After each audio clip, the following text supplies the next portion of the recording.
Hello and welcome into your KLBK Sports Connection. I'm Leah Doherty.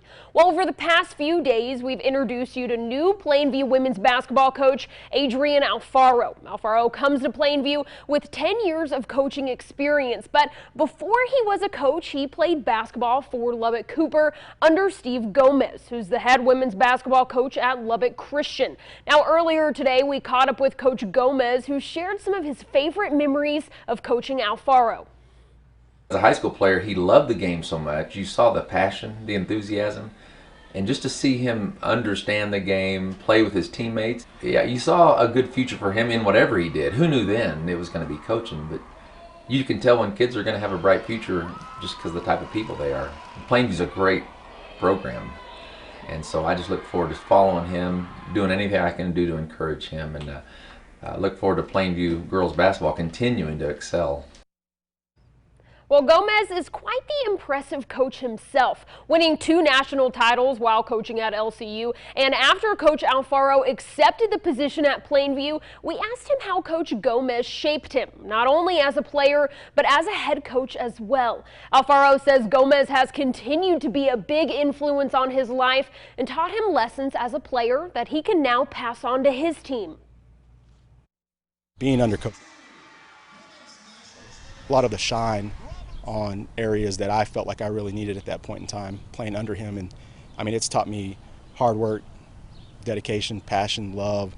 I mean, and so all of that bleeds into being successful. For me, I think he's a huge part of the puzzle of my life that, you know, I hope that he realizes how much influence he had on me. After declaring for the NBA draft following a national championship run, exactly a year ago today, Jarrett Culver was drafted 6th overall by the Phoenix Suns, and then the pick was traded to the Minnesota Timberwolves. Now, Culver is the 3rd first-round pick to come from Texas Tech, following Tony Battie and Zaire Smith. During his sophomore year at Tech, he led the team in points, rebounds, and assists, which earned him Big 12 Player of the Year. Now, before COVID-19 halted the NBA season, the rookie was finding his groove. In his last 5 games, he averaged 53.7% from the field and was hitting 40% of his threes.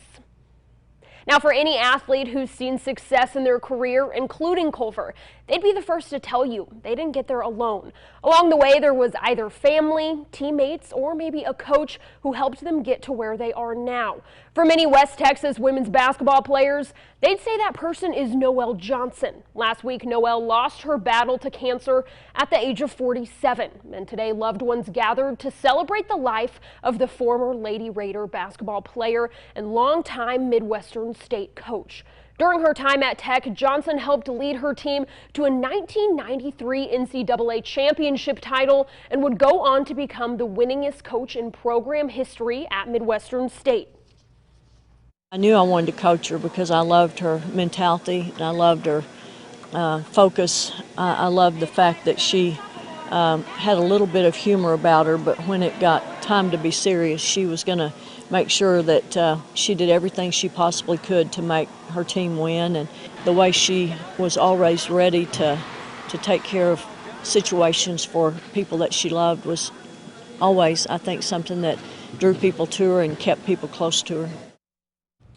Now, last fall, Noelle was inducted into the Southwest Conference Hall of Fame, and Emily, she's someone that will be deeply missed in our West Texas community.